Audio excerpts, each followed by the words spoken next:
Leticia Pérez es una, yo voy a decir lo que yo siento, es una activa tuitera con mucho sentido, en un mundo de Twitter que estaba desapareciendo, que estaba bajando, que costaba encontrar gente que dijera cosas interesantes. Leti siempre tiene una aportación en positivo en torno al patrimonio y la educación. Su especialidad es estudio de públicos, pero siempre trata de lo nuestro. Y, aparte, una palabra amable, lo cual es muy importante. Entonces, le solicitamos, aprovechando que venía aquí, hombre, Leti, pues puedes venir aquí, te vamos a poner en cualquier sitio porque queremos que vengas, que cuentes, que nos podía contar cosas interesantes. Entonces, le solicitamos que hiciera un trabajo de lo suyo y de lo nuestro. Estudios de públicos y educación. Y nada, y aquí os dejo con ella y, bueno, esperemos que disfrutemos todos. Os recuerdo que luego tendremos café y luego vendremos… perdón, último aviso. Los de las cápsulas, si no os estoy avisando, cuando terminemos aquí, yo me quedo y preparamos las cápsulas en el momento del café para ir, total, vamos a tener cola a la cafetería, no hay mayor problema, ¿vale? Pues nada, aquí os dejo con Leti y nada. Hola, pues muchas gracias a la invitación, al Instituto de Patrimonio Cultural de España, a las universidades participantes, y me gusta mucho este título de comunidades transnacionales, ¿no? Porque, como bien dice Alex, por afortunadas cuestiones de las redes sociales, pues yo me siento parte de esta comunidad, aunque es mi primera participación en los congresos que ustedes han organizado, pero estoy ya en contacto con él, con otras personas vía Twitter, siempre estoy siguiendo el hashtag, entonces la verdad es que me siento bastante cercana. Yo vengo de México, de la Escuela Nacional de Conservación, Restauración y Museografía, y en esta escuela tenemos una maestría sobre museología. Nuestra maestría es una maestría de 2 años y tenemos dentro de esta una línea de investigación sobre los estudios de público, que es lo que yo vengo a hablar hoy.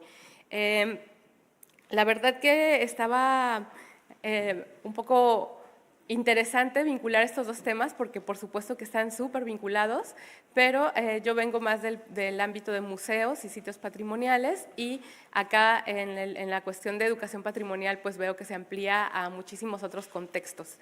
Entonces traté de hacer algo balanceado entre una introducción muy básica para dar un panorama de dónde se ubican estos estudios y después contarles de un proyecto donde nosotros hemos aplicado una metodología que hemos estado desarrollando por los últimos 4 años. También me encanta que todo el tiempo han dicho esto de centrarse en las personas y que somos nosotros quienes hacemos todo ese trabajo. Entonces les voy a contar también esta idea que he manejado recientemente de cómo debemos centrarnos en las personas, luego el lugar de los estudios de públicos, cómo veo esta confluencia con la educación patrimonial y finalmente un pequeño ejemplo de cómo hemos aplicado estas metodologías en el contexto de México. Por supuesto, al final hay una sección para preguntas y respuestas. Algo que hemos estado manejando es esta idea de los museos o las instituciones centradas en P de personas. Aquí interactuando, digamos, 3 ámbitos que son el patrimonio, el personal y los profesionales que trabajan en los museos y los públicos que también hoy se abre a llamarles participantes, ¿no? Habría esta polémica, o al menos en el contexto mexicano, de que en el ámbito de los museos, ¿qué es más importante? Si las colecciones o los visitantes, ¿no? Y yo como una persona que estoy del lado de los estudios de público, pues puede que jale mucho hacia allá, ¿no? A que el visitante es la parte central, lo más importante. Pero la verdad es que debemos tener una visión balanceada en donde cada una de estas cosas ocupe su lugar. Y el patrimonio, a final de cuentas, sea un monolito, sea una vasija, sea una obra de arte, una pintura, siempre estará integrado pues por quién está detrás de esto, ¿no? Quién fue el autor, la sociedad, la cultura que produjo este tipo de cosas. Ahora lo que yo voy a hacer es como un acercamiento a la parte de públicos y también comentarles que en la sección, en el ámbito de patrimonio, la Escuela de Conservación trabaja desde las propuestas de la interpretación temática, que también hablaré un poco adelante. Este autor, que se llama Robert James, tiene un libro muy interesante de los museos en un mundo problemático, ¿no? Y todo este asunto de la sostenibilidad y todas las cosas que estamos enfrentando hoy en día. Y él también menciona que enfocarse a las personas, pues al final de cuentas nos lleva a preguntarnos 3 cosas, ¿no?, básicas. ¿Por qué tenemos museos? ¿Por qué las personas visitan los museos o no? También es otra pregunta válida. ¿Y por qué habemos personas que trabajamos en ellos, ¿no? ¿Cómo podemos hacer interactuar estos 3 ámbitos? Otra cosa interesante es que ahora, con toda esta irrupción también de las redes sociales, de la mezcla de muchas estrategias que se están utilizando, hay como toda una diversidad y una atomización, se puede decir, de los términos que utilizamos para referirnos a los públicos. Son públicos, son participantes, visitantes, usuarios, se les llega a llamar clientes, audiencia, ¿no? Entonces, tratando de poner un poquito esto en un lugar donde se pueda comprender mejor, he estado trabajando este tipo de cuadros, hablando acerca de, bueno, ese gran ámbito que son las sociedades en las que estamos ubicados, cómo dentro de estas sociedades tenemos estos públicos potenciales, porque en realidad cualquiera podría ser un público potencial de nuestras estrategias, del patrimonio, de los museos, pero también tenemos los públicos que en los hechos entran a nuestras instituciones y hoy en día no solo por la vía física en los espacios arquitectónicos, sino también por la vía virtual. Entonces, estos visitantes, por su lugar de ubicación, pueden dividirse en sitio, ¿no?, o virtuales.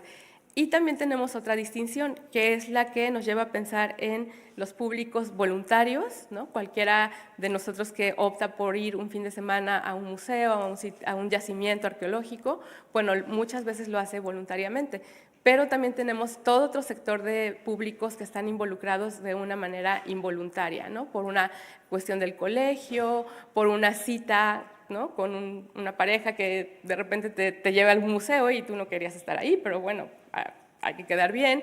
Entonces tenemos esa diferencia también de la motivación y es muy importante en todo lo que va encadenado a el interés, el aprendizaje, la comprensión que puede haber de las cosas. El término comunidad, lo vimos ayer con Renata, en México, cuando mencionamos comunidad, como que nos viene a la mente esas fotografías que ella puso ahí, ¿no?, porque estamos como muy ligados a esta parte de los pueblos originarios. Pero dejamos de lado que las comunidades pues también son grupos de personas que tienen algo en común, algún interés, por geografía, por una afinidad cultural, y que están ahí alrededor de nuestras instituciones, que podemos abordarlos. Aquí tenemos entonces 2 dimensiones, una del visitante individual, que es este que les comentaba, y otra que es una dimensión grupal. Los estudios de público muchas veces en la historia se han enfocado más a la dimensión individual, ¿no?, sobre todo con el uso de las encuestas, bueno, ¿quién es esta persona?, ¿a qué viene?, ¿cuáles son sus características? Y sí que han abordado lo otro, pero es algo más reciente en el desarrollo. Bueno, ¿qué lugar tendrían estos estudios sobre públicos y cuáles son las definiciones que podemos tener al respecto? Finalmente, estudios de públicos, y bueno, yo lo enfoco a museos, pero también sitios patrimoniales, no es algo específico que se pueda desligar de otras ciencias sociales y de la aportación que viene de la educación, la antropología, la psicología, ¿no? Es un área interdisciplinaria que utiliza información empírica, pero también puede utilizar información documental para conocer, analizar y comprender sistemáticamente la relación de los espacios museales con sus públicos en los diversos aspectos que componen esta relación. Menciono espacios museales para abrirlo y no encasillar como al museo como tal lo tenemos definido y toda esta problemática que hay respecto a, por ejemplo, los centros de ciencias, otros museos como los museos del niño, ¿no? Espacios museales, bueno, finalmente es una categoría mucho más amplia que también nos lleva a incluir, por ejemplo, la interpretación en paisajes, los yacimientos arqueológicos, etc. Esta esta área de estudio, como tal, dentro de los museos, tiene al menos unos 100 años de existencia. Las personas que empezaron a preguntarse cómo se comportaban los visitantes dentro de las salas, qué implicaba ir a un museo, fue en finales del siglo XIX, principios del siglo XX, que esto empezó a despertar el interés de directores, curadores que estaban en los museos. Pero bueno, sí es cierto que a partir de la década 70, 80 viene un boom de estos estudios, tanto por esta misión social que se empieza a exigir a los museos, como por la cuestión también de rendición de cuentas. Entonces viene un despegue y hay mucha investigación ya de décadas recientes que han llegado a estas conclusiones y que hace un momento yo lo escuchaba en los pósters, ¿no? En las explicaciones de los pósters. Bueno, los públicos son diversos, no son receptores pasivos. Esto que la decisión por visitar muchas veces un espacio patrimonial, un museo, tiene que ver con qué hacemos con nuestro tiempo libre, ¿no? Tenemos un fin de semana, un domingo para salir y entonces ahí tenemos o tomamos decisiones respecto a si la familia, respecto a si un espacio más de entretenimiento o nuestra casa, ahora con todo lo que hay accesible a través de ¿no? los sistemas de televisión por paga, etcétera. Bueno, también se ha visto que los públicos interactúan con el patrimonio o con los museos buscando cubrir mucho sus identidades, sus necesidades en relación a identidades personales y grupales, ¿no? ¿Quién soy yo? ¿Qué estoy buscando en este espacio? ¿Y qué me va a proveer?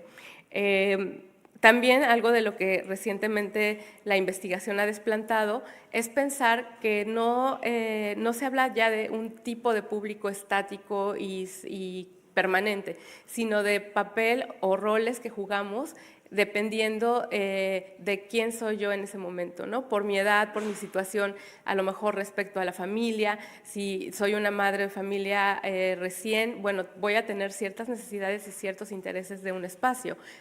Si ahora estoy acá de visita en Madrid, bueno, mis necesidades van a ser otras y esto se ha visto que son más bien roles que van cambiando dependiendo de ciertas circunstancias. Y por lo que respecta a la dimensión educativa, bueno, vemos que los públicos, más que aprender en un sentido que sí se utilizó mucho tiempo como memorizar o retener, bueno, se habla ahora de la creación de significados, ¿no? Dotando de sentido aquellas cosas que les son relevantes. Estudios de público y evaluación de aprendizaje en museos durante mucho tiempo sí utilizó técnicas que venían de la educación formal, ¿no? Y buscaba pasar test donde tú tenías que haber memorizado aspectos de la sala. Bueno, esto ya se ha visto que no es posible porque los visitantes al final van a hacer un recorrido libre, autónomo, la mayoría, dependiendo de sus propias intereses y van a resignificar lo que están viendo ahí, ¿no? Si yo de repente soy un joyero, pues resulta que ciertos objetos me van a llamar mucho más la atención que otros, ¿no? Entonces, eso también es algo para tomar en cuenta. Bueno, estudios de públicos, estudios sobre públicos, puede verse como una sombrilla muy amplia o un paraguas que abarca diferentes tipos de cosas. Podríamos estar hablando de un diagnóstico, y es el ejemplo que yo les voy a dar después.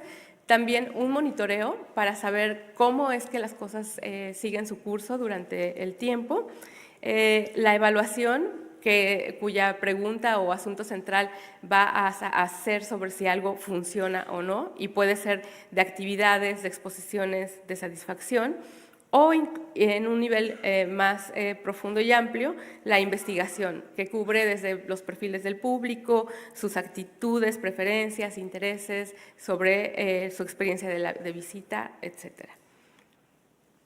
Esta autora española que ustedes deben de conocer, Eloísa Santos, nos habla de la diferencia entre la investigación y la evaluación, como dos ámbitos que tienen objetivos distintos, unidades de estudio diferentes, metodologías e incluso temporalidades distintas. La evaluación, por ejemplo, dentro de las exposiciones, puede ser algo que sea muy práctico, muy inmediato, que nos ayude a resolver problemas o asuntos de diseño, a tomar o orientar las decisiones a un lado o a otro. Pero la investigación, bueno, sí es algo que al final lleva más tiempo, es rigurosa, formal, de largo alcance, y por supuesto que aquí en el Congreso hay muchos ejemplos de ambos lados. También desde la educación tuvimos la influencia más o menos en los 70s de estas diferentes etapas para incorporar la evaluación a lo largo de los proyectos. Los proyectos expositivos, bueno, durante mucho tiempo no se evaluaron, pero cuando se comenzaron a evaluar también podía verse si esta evaluación tenía lugar hasta el final del proyecto, cuando ya la propuesta expositiva estaba concluida, o si podíamos incorporar la evaluación desde etapas previas. Entonces, es un esquema bastante conocido de las diferentes etapas en momento previo, formativo, cuando se trabaja mediante prototipos, mediante modelos que se pueden refinar. Una más que se llama correctiva, que es algo que en teoría, bueno, si hubiéramos cubierto las dos primeras etapas, no tendríamos por qué llegar a esta instancia, pero también los autores la mencionan. Y finalmente, la evaluación sumativa, para conocer el impacto, qué tan satisfechas están las personas, si se cumplieron los objetivos o no. Yo, bueno, al menos en México no conozco tantos casos que incluyan todas las etapas, ¿no? La mayoría, algunas de las exposiciones que se evalúan ya finalizado el proyecto y no hay tanta cultura de iniciar esto en las etapas tempranas. Yo he visto también por la literatura, los colegas que en los ámbitos tanto norteamericano o inglés, como la evaluación se incorporó como un requisito para tener fondeos, entonces desde el principio se tenía que contemplar en un proyecto qué tipo de evaluación se iba a requerir. Y esto impulsó el campo de estudios de público porque la gente tenía o que prepararse para hacer ellos mismos las evaluaciones o bien contratar a alguien que lo hiciera e incorporarlo en los costos del proyecto. Entonces, este tipo de evaluación desde la etapa previa ya se empieza a considerar, bueno, se consideró algo muy necesario, ¿no? Los estándares de la Asociación de la Alianza Americana de Museos ponen como un requisito para una exposición de excelencia que ésta haya contemplado evaluación y evaluación en todas las etapas, ¿no? Y pensando como en otro tipo de cosas que se pueden hacer, hay bueno, esta pirámide que lo que nos muestra es, al menos en el ámbito de museos, cómo es que necesitamos contar con los datos básicos, ¿no? Por ejemplo, de estadística de visita, este flujo, los conteos, porque eso es lo que nos va a permitir, que es la parte que está en la base de la pirámide, es lo que nos va a permitir, bueno, poder construir, por ejemplo, adecuados marcos de muestreo para si hacemos encuestas, ¿no?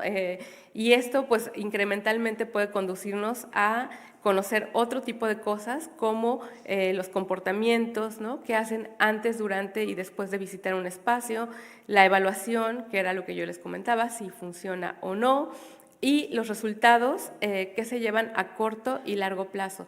La mayoría de los estudios de público que se hacen, bueno, se basan muchos en encuestas y esas encuestas son de salida, ¿no? Pero esas encuestas de salida pues toman al visitante muy por sorpresa, ¿no? ¿Qué aprendió usted? ¿De qué, no? Yo venía aquí a pasear.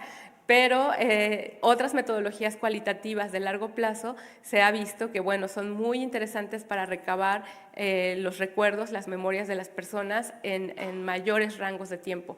Incluso hay un estudio en Canadá que se hizo sobre la Feria Mundial de Montreal, 40 años después de la visita a estos espacios, ¿no?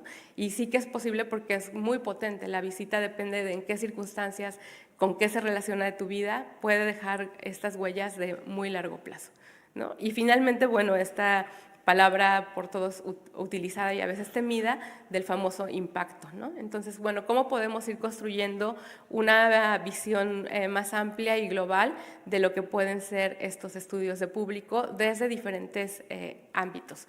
Ahora, también yo en la diapositiva donde di la definición, hablaba cómo puede retomar información empírica, pero también documental, porque incluso podemos ponernos, si quisiéramos hacer un estudio histórico sobre las visitas de hace 100 años, podemos remitirnos a los diarios de viaje, ¿no? Que están ahí hablando de qué pasaba cuando la gente iba a un museo como el Museo Nacional en la Ciudad de México, siglo XVIII, ¿no? Entonces, se puede usar también información documental para abordar este análisis del estudio entre el museo y sus públicos.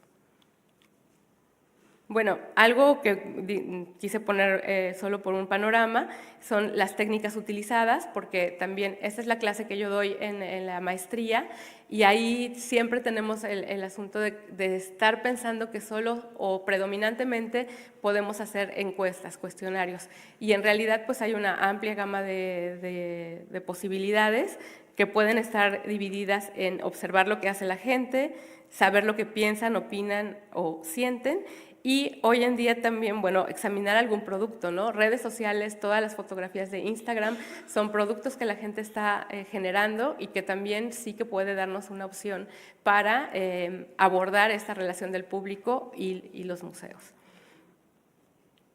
¿Cuál sería la confluencia con la educación patrimonial? Bueno, las palabras son incluso las mismas, ¿no? O sea, desde la educación, pues está también la investigación y está también la evaluación. A final de cuentas, son muy, muy confluyentes. Estudios de público, pues ha ido tomando una personalidad en el ámbito de los museos, pero educación patrimonial es más amplio y se utiliza en muchos mayores contextos que solamente el museo. Entonces, por comparar un poco estos dos espacios, puse aquí esta tabla, ¿no? Como los estudios de público en museos, por ejemplo, sí que se enfocan más a este ámbito informal, pero la educación patrimonial puede tener lugar también en ámbitos formales, ¿no? Y el tipo de persona o agente que está involucrado, cuando en el museo tenemos a los visitantes, hoy en día vistos también como participantes, o a los públicos potenciales.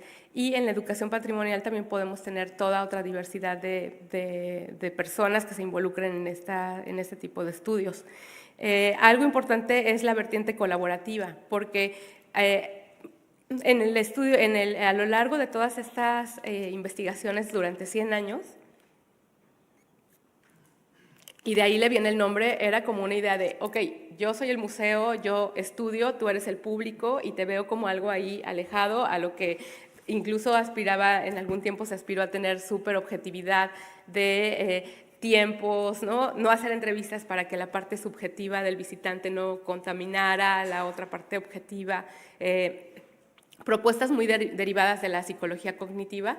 Bueno, hoy en día vemos que esa línea se está borrando. Entonces, si yo hago una exposición colaborativa con los visitantes, con el público, ¿estoy realmente haciendo un estudio público o más bien estoy colaborando con ellos en otros niveles, ¿no? Entonces, esa también es una discusión que ahora pues tenemos que considerar. Estos proyectos que son co-creados o colaborativamente con los públicos, bueno, ¿qué dimensión de esta relación me están permitiendo trabajar o qué puedo hacer con ello? Nosotros en la Escuela de Restauración tengo un colega, Manuel Gándara, él es el encargado de esta línea de investigación, lleva mucho tiempo haciendo una propuesta de adaptación de la vertiente de interpretación temática y él le ha llamado divulgación significativa. Y él señala que esta divulgación es una estrategia para comunicar los valores del patrimonio en forma significativa con énfasis en la conservación del patrimonio. Él es arqueólogo y él dice que durante mucho tiempo le preocupaba hacer una defensa del patrimonio adentro de la reja, ¿no? Decía, bueno, llegamos los arqueólogos, enrejamos Teotihuacán, protegemos aquí y entonces vamos a hacer investigación dentro. Pero ¿qué pasa del otro lado de la reja, ¿no? ¿Qué pasa con la gente que vive ahí también sobre los yacimientos? Entonces, él se empezó a preocupar por una vertiente que le permitiera o que nos permitiera tener esta sensibilización sobre los valores del patrimonio. Y entonces propone este modelo integral de la conservación, donde también argumenta que generalmente, y desde el punto de vista del Instituto Nacional de Antropología e Historia, nos hemos enfocado en mayor medida a una conservación del patrimonio por su investigación, por la conservación de los materiales y el restauro, y también por la protección legal. Nuestras leyes son súper proteccionistas del patrimonio, pero que hemos dejado muy de lado esta parte de la socialización del valor patrimonial y menos aún la planeación estratégica y la administración. Entonces, él propone esta gama amplia de modelo de conservación integral del patrimonio. Y dentro de esa parte de la socialización del patrimonio, ha hecho y ha desarrollado una metodología para tener planes de divulgación integrales, ¿no? Que no nos aboquemos en los yacimientos en México. Hay, por ejemplo, algunos que tienen museo de sitio y hay otros que tienen ciertas características, ahora lo voy a mostrar, pero no estamos pensando en una divulgación como integral de todo el bien, ¿no? Entonces, en esta metodología él ha propuesto que los públicos son una parte, un componente súper importante de cómo lo desarrolla. Para tener este plan de divulgación tenemos, propone investigar y hablar acerca de los valores de lo que se va a divulgar, conocer a los públicos, tener un objetivo general muy claro y conocer también el contexto. Entonces, aquí él ya incorpora, porque yo les dije, bueno, muchas veces las evaluaciones se llevan a cabo cuando ya está terminada la propuesta. Aquí lo que se está viendo es una manera de integrar estos estudios de público y estas evaluaciones durante el desarrollo de los planes de divulgación y las propuestas. Entonces, aquí en el diagrama él pone, bueno, el bien patrimonial, ya existe interpretación, podemos hacer un diagnóstico, podemos hacer monitoreos y podemos evaluar. Y ahí se deriva la propuesta y puesta en marcha. Pero si no existe interpretación, entonces también podemos hacer estudios prospectivos de público, la investigación sobre el propio bien que vamos a divulgar y la investigación del contexto, ¿no? Entonces ahí son opciones en las que este gran paraguas que yo les decía de los estudios de público y de las partes que incorpora, ya las estamos incrustando dentro del desarrollo de los planes. ¿Cómo veríamos esto en un ejemplo aplicado, ¿no? Que es la investigación que hemos estado haciendo recientemente? Bueno, en México, Renata lo mostraba ayer, bueno, hay una gran relación con este patrimonio vivo de las comunidades, etcétera, pero sí es verdad que la relación con el patrimonio institucionalizado, la mayor zona de contacto son los museos y las zonas arqueológicas. En 2017 recibimos 26.473.729 visitantes a estos espacios del instituto en todo el país y más de la mitad asistieron a zonas arqueológicas, ¿no? Entonces, el INAH tiene que generar esas estadísticas pues, por deber administrativo, etcétera, las podemos acceder en vía web, pero en realidad es muy poco lo que sabemos de esta interacción de los públicos en estos espacios. En un sondeo, en una revisión que yo hice en 2014, teníamos 31 estudios parciales, sobre temas parciales en las zonas arqueológicas menos que en los museos, ¿no? Ahí ven esta numeralia, el Museo Nacional de Antropología, pues por ser un museo de su importancia, tiene 12 estudios de público, mientras que vemos cómo va disminuyendo a otros espacios y las zonas arqueológicas no se diga, ¿no? No es una herramienta que hoy en día, la de estudios de público, que hoy en día esté extendida en la gestión de los museos mexicanos del Instituto Nacional de Antropología, menos de las zonas arqueológicas. Entonces, bueno, pues esta es la gran pregunta. Más allá de las cifras, ¿qué sabemos de esta experiencia de visita, ¿no? ¿Cómo podemos averiguarlo? Y si esta propuesta de divulgación significativa funciona o no funciona. Entonces, a eso nos hemos abocado. Retomamos este modelo de los autores estadounidenses Dierkin y Folk, que hablan de la experiencia como algo integral, donde estas experiencias que tiene la gente en los museos, en el patrimonio, no empiezan cuando entramos a un museo y decimos, voy a empezar mi visita al arqueológico, ahora entro, ¿no? Empiezan desde que yo vengo por el Paseo del Prado, veo una reja, no veo la entrada, me confundo, doy vuelta, no sé si la entrada es en el frente, veo que dice biblioteca, entonces, ¿dónde está el museo, ¿no? Entonces, esta experiencia de visita, estos autores han dicho que, bueno, empieza desde un antes, durante y después, por eso puede permanecer tanto tiempo en la mente, en las memorias de las personas, y que está integrada por la interacción del contexto personal, quién soy yo, mi identidad, mis intereses, un contexto sociocultural y el contexto físico, que es lo que me da el espacio. Otra cosa que consideramos es que la comunicación es un proceso integral que abarca estos aspectos. Aquí lo que vimos es, bueno, no toda comunicación es educativa, no toda la comunicación busca educar, pero sí que toda cuestión educativa usa la comunicación. Entonces, cuando hacemos un estudio público, ponemos como mucho el peso sobre el visitante. ¿Por qué? Porque qué se lleva, qué le gustó, qué no le gustó y tal, y a veces dejamos de lado un análisis desde la emisión. ¿Qué estamos nosotros poniendo ahí en juego, ¿no?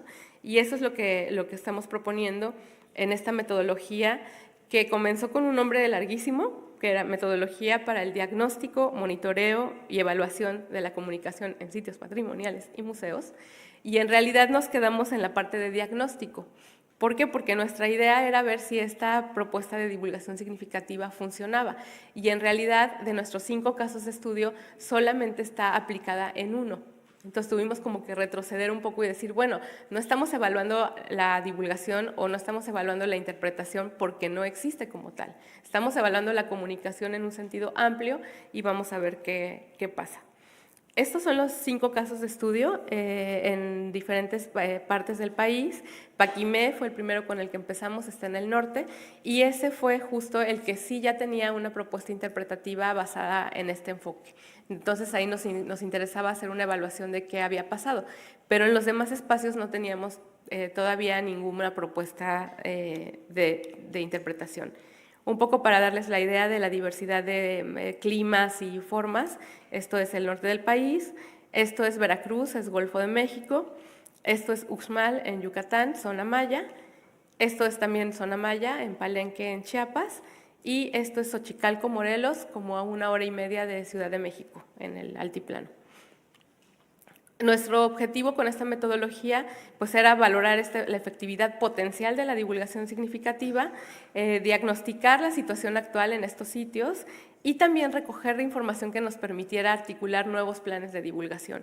Porque en muchos de los diseños lo que hacemos es, bueno, desde el intérprete, desde el arqueólogo, dar los contenidos que queremos que la gente aprenda, se lleve, etcétera, hacer la propuesta y luego, si acaso, la evaluamos al final.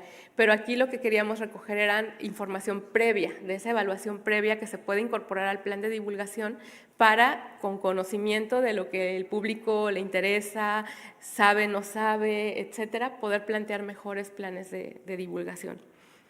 Esta es nuestra propuesta de 9 instrumentos que aplicamos en todos los casos de estudio.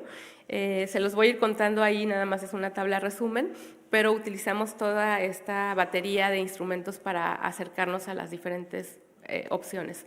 Si lo ponemos en este cuadro de emisor, medios, mensaje y receptor, vimos por un lado, por ejemplo, la entrevista a agentes clave, porque estos y los espacios patrimoniales, los museos también están hechos por personas, no podemos llegar y hacer un diagnóstico sin considerar los trabajadores de ese espacio, bueno, a qué se enfrentan, ¿no? Chihuahua, que está hasta la esquina última del país, bueno, ¿cuál es el contexto que ellos tienen?, etcétera.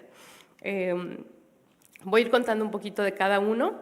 Este análisis que proviene de la palabra wayfinding, que es el apoyo a la orientación espacial.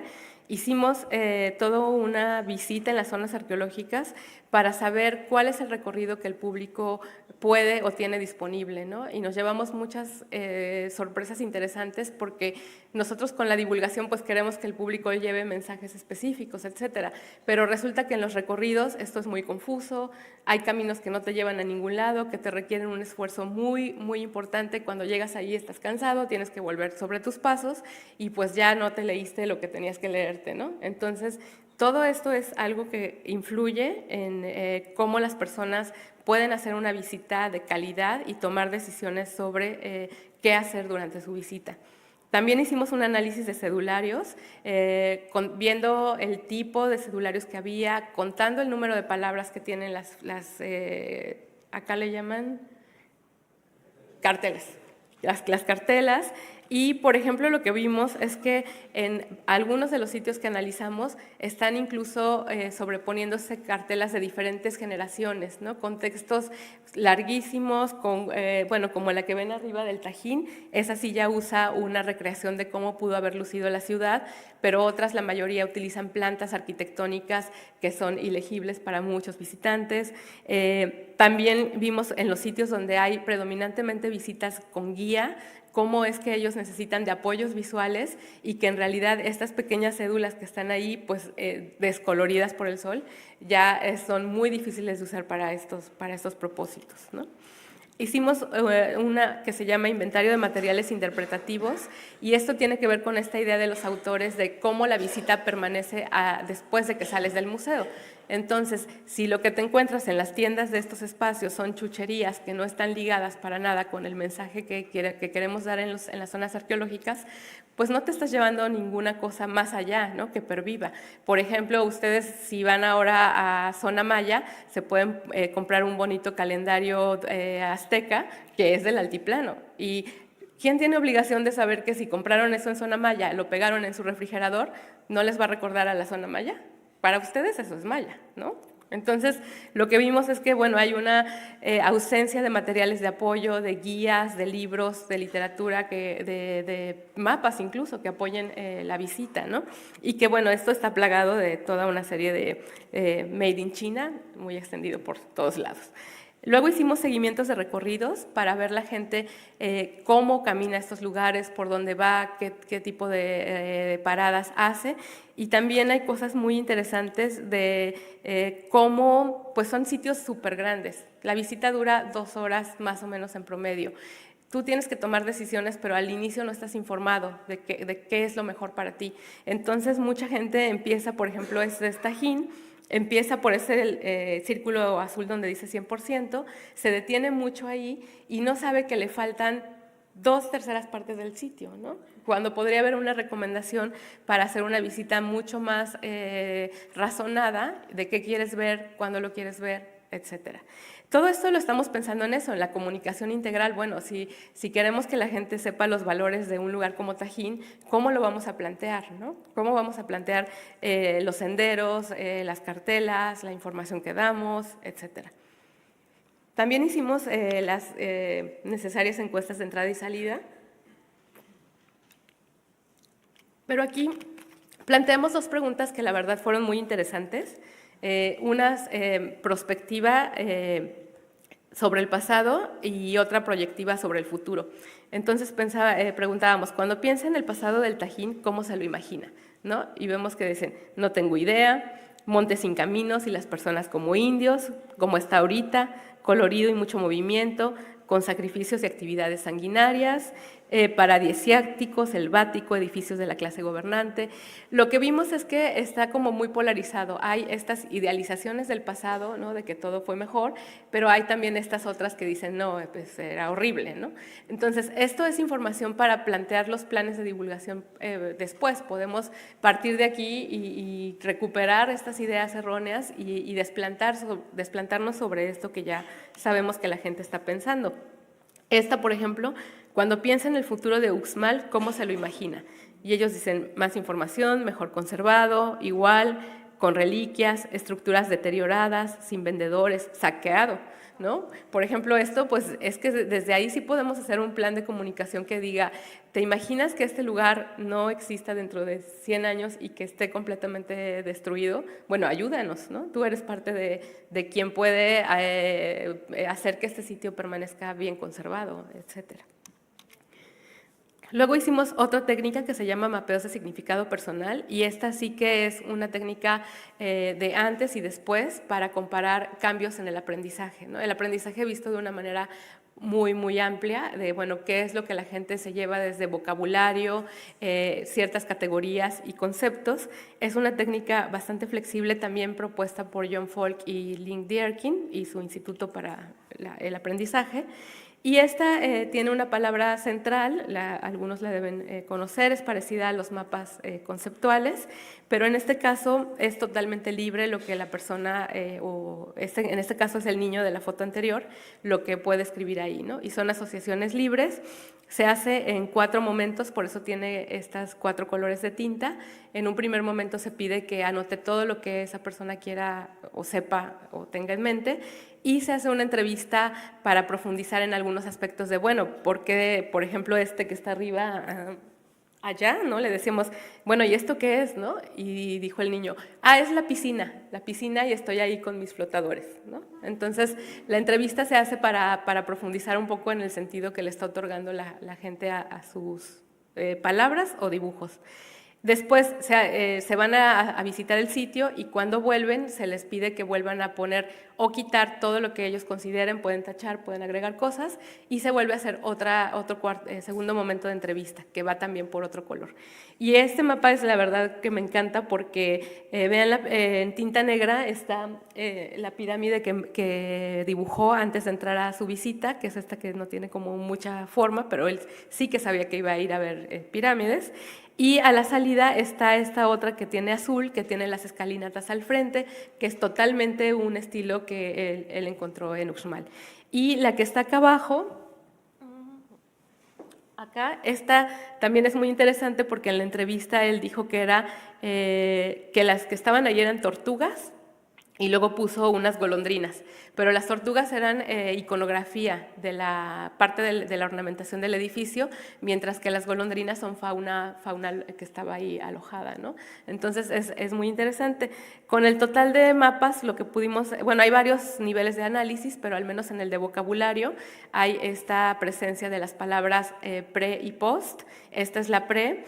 Les voy a mostrar otro ejemplo porque aquí, por ejemplo, vemos que la gente sí ya, que es muy común o el área maya está más conocida, es más asimilada, entonces sí podemos partir de un conocimiento previo donde podemos ahora hablar de, bueno, no todo lo maya es igual, pero ya podemos desplantarnos de aquí. Mientras que me voy a pasar a la otra, mientras que en Tajín, por ejemplo, no, en Tajín no hay ni un reconocimiento de cuál es la cultura que habitó aquí, ¿no? La mayoría de las categorías que salen en estos mapas son muy a lo tangible, piedra, pirámide, árbol, o sea, estamos viendo que la gente llega con un conocimiento de los sitios súper general, súper básico. Entonces, por el lado de la interpretación, ¿cómo vamos a dar estos textos larguísimos con fechas, con culturas, modos cerámicos, etcétera, si estamos partiendo de estos conocimientos previos, ¿no? Me regreso. Este es el pre de Uxmal y este es el post, donde vemos que hay como ya una mayor diversidad de palabras, etcétera. Y algo también interesante aquí es que como las estructuras tienen nombre en castellano, en español de la gente común, la gente sí recuerda el Palacio del Gobernador, la Casa de las Tortugas, y en Tajín no, porque en Tajín se llaman nomenclatura arqueológica. Edificio X52, ¿no? Entonces eso, pues claro, a la gente pues, no le hace ningún sentido. Esta es la otra, el pre de Tajín, y este es el post de Tajín, ¿no?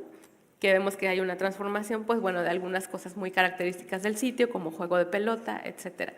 Nuestra hipótesis es que si los sitios estuvieran interpretados, tendríamos todavía mayor calidad en la diferencia de estos tipos de mapas comparando el pre y el post.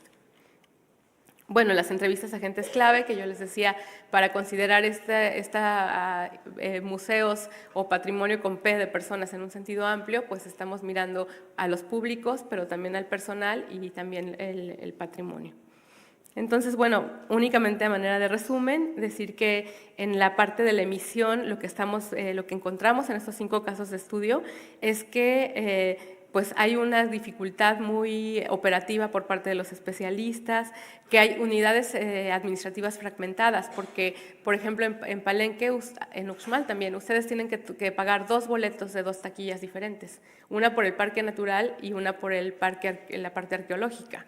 Y los visitantes ya llegan enfurecidos, ¿no? Porque dicen, pero si ya me cobraron allá, ¿por qué ahora acá? Entonces, todo eso son barreras a la experiencia que puede tener en su visita. Tenemos muy poco uso de las estrategias derivadas de la museología, la interpretación o la educación patrimonial. Estos sitios que analizamos, la mayoría descansan muchísimo en las cartelas, en las cédulas, y no hay mucho más que eso. Estos medios y mensajes se están comunicando preferentemente en cedularios, hay mensajes muy confusos, especializados, poco relevantes, no están orientados a la conservación y muchos no están centrados en los públicos. Y lo que vemos por el público receptor, bueno, que hay un público muy diverso, con intereses, motivaciones y conocimientos previos que hasta ahora desconocíamos, pero que estamos empezando a ver, pues eso, que son muy básicos, ¿no? La gente que igual visita una zona maya que una zona del altiplano, pues no tiene información previa. Y también qué podemos hacer nosotros, por ejemplo, con todas estas nuevas cosas de las apps, ¿no? Si tú ya te vas en un tour en el camino, ¿qué puedes ir leyendo previo a tu visita, etcétera? La idea es que uno de estos sitios, Xochicalco, va a ser interpretado con la metodología de mi colega Manuel Gándara. Bueno, él la está llevando a cabo y realizaríamos una segunda ronda evaluativa para hacer la comparación de los resultados antes de la interpretación y después de la interpretación. Bueno, con esto cierro, regresando un poquito a la idea del inicio, cómo podemos relacionar estas áreas en las que tanto el público como el personal de los museos y estos espacios, bueno, hay una misión, ¿no?, que cumplir por estos espacios, tenemos cierto valor, la relevancia que podemos otorgar a nuestros lugares, pero también puestos en juego con las experiencias del público, sus sentidos, sus repertorios, los tiempos que tienen para hacer una visita, etc. Es todo, aquí están mis datos. Tenemos también en la Escuela de Restauración recientemente una serie de publicaciones digitales sobre el tema de estudios de público, están descargables completamente. El tercer volumen, que es el amarillito, está por salir en diciembre, pero los otros dos ya están accesibles. Toda la información de lo de la metodología de Manuel Gándara, también él está en Academia y en ResearchGate, también lo pueden encontrar ahí. Y bueno, con toda confianza, si necesitan alguna información adicional, pues mi correo o el Twitter. Gracias.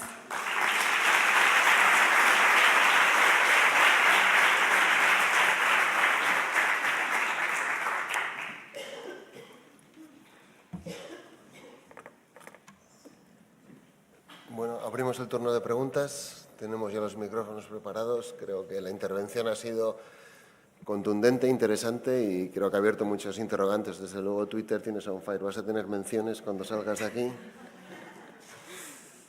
¿Quién se anima?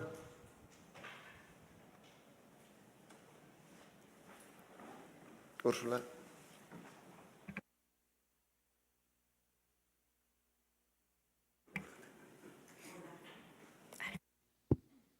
¿Sí? Bueno, gracias, Leti, ha sido muy interesante. Doy fe de lo de Usmal y de otros sitios a los que llegas ya muy enfadado por tener que pagar doble y triple entrada. Mi pregunta estaba relacionada también con esto que has mencionado en un último momento. Nosotros estábamos trabajando también con las apps y en relación a lo que sucede en México, mi pregunta era ¿qué reacción habéis tenido o habéis observado en los guías que se encuentran sobre todo en las zonas arqueológicas? Por ejemplo, las carteras que están obsoletas, que muchas están ya rotas o que no son comprensibles para el público general, si les habéis propuesto algún tipo de cambio o alguna renovación o incluso una propuesta de creación de una app o cualquier otra herramienta digital que facilitase la visita a estos lugares, ¿habéis encontrado alguna reacción un poco contraria a esto? Porque, según tengo entendido, las cosas están como están también porque hay digamos, una oposición por parte de aquellos que están trabajando como guías en estos lugares y que son quienes dan la información a los visitantes porque de otra manera no puede llegar hasta nosotros. Pues, es complejo. El instituto tiene 129 museos y 200 y algo zonas arqueológicas y cada una tiene un contexto muy específico. Entonces, lo que sí creo que se debe partir es por ver en cada uno de estos yacimientos cuál es la situación prevaleciente. Y ya vimos que Zona Maya, Chichén Itzá, Uxmal, están predominantemente basadas en visita guiada. Es mucho más bajo el porcentaje de visitante individual. Entonces, ahí sí tendrías que trabajar un tema también de gestión con estos grupos que ya manejan reservaciones desde Mérida, etcétera, para tener aliados en lugar de verlos como un enemigo, ¿no? Porque dices, bueno, no te voy a poner nada, tú hazte bolas, es tu negocio privado, bla, bla, bla, pero aquí pues el 70% viene bajo esa modalidad. Entonces, ¿cómo podemos compartir más bien puntos en común para hacer una visita y un uso más amplio y razonado del patrimonio, ¿no? Entonces, ahí todavía no, nosotros somos la Escuela de Restauración, entonces somos una universidad dentro del INAH que propuso este proyecto de investigación. Y sí estamos muy en comunicación, tanto con los directivos de las zonas arqueológicas como con la Dirección de Operación de Sitios, que es el área central que maneja esto. Pero, pues obviamente que ellos tienen también sus prioridades y sus tiempos, ¿no? Entonces ahí lo que permitieron fue que para Xochicalco sí nosotros propusiéramos la nueva interpretación basada en estos resultados para poder hacer incluso vamos a hacer en julio vamos a hacer una prueba formativa con prototipos. Antes de poner las cédulas finales, vamos a hacer una prueba con prototipos para ver cómo funcionan y ya que después se produjeran las cédulas finales. Pero sí es un tema, yo creo que de una visión de gestión más amplia, ¿no? De ver el problema enlazado con otras instancias gubernamentales, ¿no? Porque, ¿por qué no puedo cobrar un solo ticket y asimilar en un solo ticket los dos costos? ¿No? ¿Por qué? O sea, se tiene que negociar esto, o sea, subir a otros niveles, pero es necesario, porque eso va en contra de la experiencia de la visita, de la calidad. Bueno, la gente que va, si ustedes han ido a Chichén Itzá, es una locura, o sea, de invasión de los vendedores ambulantes, o sea, realmente uno va porque dices las maravillas del mundo moderno, ¿no? Pero bueno, es que no es posible.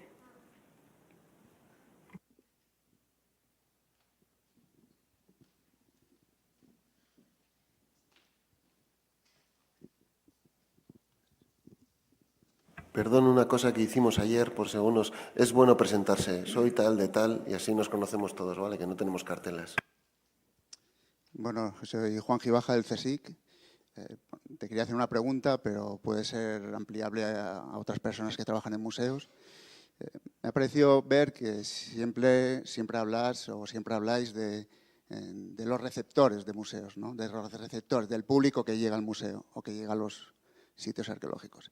Te quería preguntar si en México o aquí en los museos de por aquí, si hay estrategias para atraer a otro tipo de públicos que normalmente nunca suelen ir a los museos. Nosotros, por ejemplo, estamos trabajando con colectivos que nunca van a los museos. Ni siquiera se plantean nunca ir a un museo porque piensan que eso no es para ellos. O están ya absolutamente fuera del museo. Me estoy refiriendo, por ejemplo, a personas con discapacidad intelectual, a personas con inmigrantes, que nosotros tenemos muchos aquí, que eso de la familia el fin de semana para ellos no existe, a gentes que no tienen recursos. Hay estrategias, programas, etcétera, etcétera, etcétera, para esos públicos que también para nosotros son potenciales y que normalmente no van a los museos. O ya esos ya los dejamos olvidados y no trabajamos para ellos. No, yo creo que una de las grandes responsabilidades es justo ver quiénes sí están incluidos y quiénes no, pero saber, ayer lo puso una ponente por la tarde que decía que tengan igual oportunidad de acceder a estas experiencias culturales, porque habrá quien por decisión, pues de todas maneras no lo haga y no está obligado, pero que la mayoría de las personas que están en nuestras sociedades tengan el conocimiento o la oportunidad de participar y que ya sabemos que hay muchas barreras de precio, de distancia, de cuestiones también culturales, identitarias, etcétera. Pero yo creo que los museos, pues sí, aquí debe haber muchos ejemplos de planes y programas que están enfocados a esas comunidades en específico, ¿no? Nuestro proyecto ahorita, pues, digamos que trata de al menos nivelar la situación adentro, ¿no? Porque si tú llegas a un sitio arqueológico, no entiendes nada, te cansaste, te insolaste, no vas a querer volver, ¿no? Si te plantean una visita más amena, que tú sepas qué va a pasar, que sepas que te tienes que llevar bloqueador solar y gorra y lo que sea, pues de repente vienes con un amigo, ¿no? De repente traes a tus hijos. Entonces, bueno, ese proyecto en particular se enfoca adentro. Pero yo creo que sí que hay muchas alternativas para trabajar con los públicos que normalmente no trabajarían los museos, programas más enfocados a esos tipos de públicos. Y aquí en España, el Laboratorio Permanente de Públicos de Museos, está su página. Ellos lo que yo vi es que tienen como bastantes años haciendo estudios sobre los principales museos que pertenecen a la subdirección estatal. Y a partir de ahí generaron líneas estratégicas, ¿no? Bueno, ¿quiénes son los que menos vienen? Por ejemplo, adultos mayores, ¿no? Y entonces, a partir de ahí se hicieron líneas estratégicas para enfocarse a adultos mayores, ¿no? E incluso la renovación de este museo se planteó ya con resultados de estudios de público que vieron, bueno, que se necesitaba accesibilidad, o sea, como con ciertos criterios que iban justo a tratar de enfocarse a esos públicos.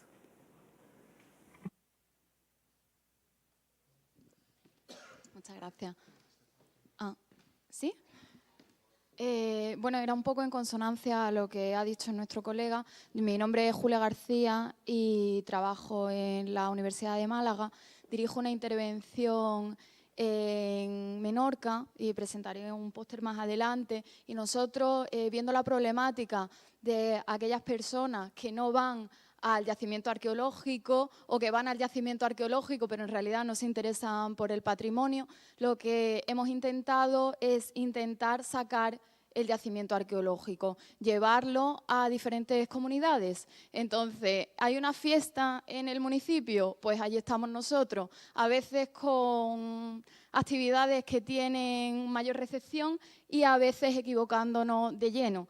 Pero un poco a prueba de, bueno, con ensayo-error, intentando captar el público, conociendo a esas comunidades, pues intentamos que el proyecto vaya a mejor, que creo que es un poco la línea en la que tú ibas. Si quieres, luego lo comentamos más en detalle. Muchas gracias.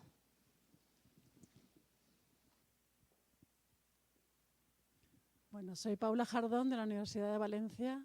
Y, bueno, en primer lugar, quería felicitar por el planteamiento metodológico. No me lo esperaba. Vi estudios de público y pensé que casi siempre los estudios de público se refieren a satisfacción o no satisfacción. Y realmente es un estudio de investigación educativa lo que se propone, ¿no? Me ha gustado mucho y sobre todo también la parte baja de la pirámide esa en 3D que ha mostrado, en la que más nos estamos situando nosotros en la investigación, que es la parte de qué se llevan, pero a todos los niveles. Y que la pregunta mía no viene referida a esto estaba la parte de las felicitaciones y de pues, mi admiración, ¿no? Y mi interés.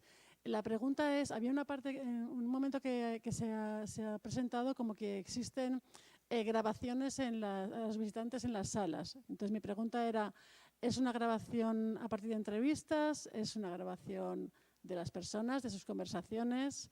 Si es así, ¿qué problemática en la protección de la intimidad personal tiene esto? ¿Cómo se está planteando? ¿O es observación participante de especialistas que observan las conversaciones? No sé.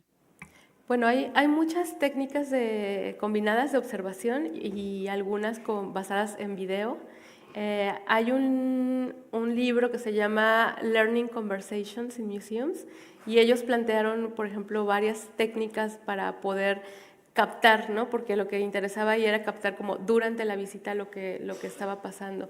Y me gustó que plantean cosas también, bueno, tanto del el consentimiento informado como de pensar si la gente va a modificar su comportamiento o no a partir de que sabe que le están observando o así, ¿no? Pero hay estudios interesantes, por ejemplo en el Exploratorium en San Francisco, que hicieron grupos comparativos de gente que sabía que le iban a preguntar a la salida o que había aceptado que portara una grabadora y los estuvieron observando y tal, y decían que en realidad no afectaba tanto, porque es un contexto muy diferente. O sea, el contexto de la escuela yo sí sé que estoy como bajo toda observación y que me va una calificación y tal, y en el contexto del museo pues puedo al principio tener alguna restricción de pensar, ay, me van a preguntar algo, pero en realidad la experiencia va como a otras cosas, entonces la gente como que se relaja y se continúa, ¿no? Una alumna mía hizo un estudio en una sala pequeñita con filmación de video, eso estaba informado en la entrada del espacio, y como era una sala que tenía cobertura con 3 cámaras, ella analizó la interacción de las familias, ¿no? Y obtuvo resultados muy, muy interesantes de quién fija la agenda, los niños de qué edad son los que mandan, ¿no? Porque son los que tienen que poner el tiempo de ya me quiero ir, ya me quiero salir, tal y tal. Entonces son técnicas interesantes. Pues muchas gracias, Leti, por todo y nada, un fuerte aplauso. Gracias a ustedes.